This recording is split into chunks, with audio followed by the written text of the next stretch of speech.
नमस्कार. आज आपण खूपच छान असं मुखवास बनवणार आहोत. हे आपण जेवल्यानंतर खाल्लं की जेवणात पचवण्यास खूप मदत होते. जर तुम्ही बनवत नसाल तर प्लीज ह्या पद्धतीने तुम्ही नक्की बनवा.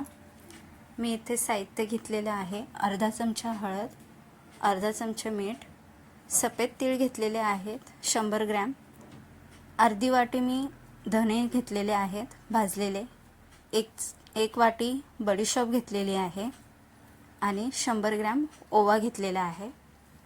इथे मी कढई ठेवलेली आहे गॅसवर.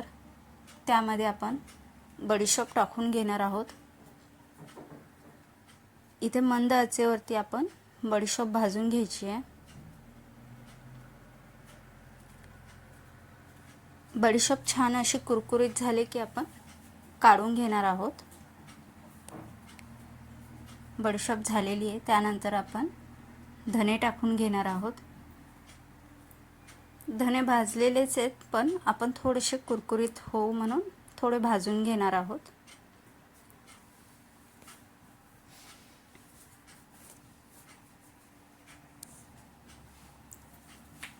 धने पण आपले भाजून झालेले आहेत. इथे आपण आता ओवा टाकून घेणार आहोत.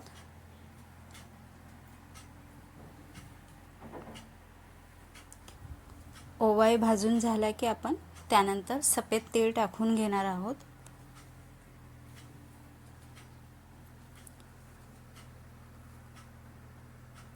सफेद तीळ आपण मंद आचेवरती भाजून घेणार आहोत.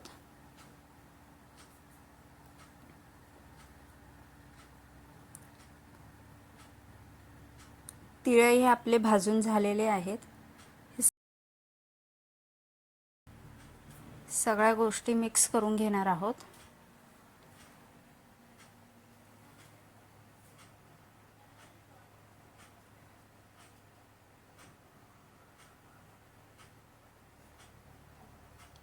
छान मिक्स झाले की त्यामध्ये आपण मीठ आणि आपण हळद घेतलेली होती अर्धा चमचा ती टाकून घेणार आहोत. मिक्स करणार आहोत. जर तुम्हाला माझी व्हिडिओ आवडत असेल तर प्लीज लाईक, शेअर, सबस्क्राईब नक्की करा. हे आपण आता एका बरणीमध्ये भरून घेणार आहोत आणि रोज जेवल्यानंतर अर्धा ते 1 चमचा आपण खाऊन घ्यायचे.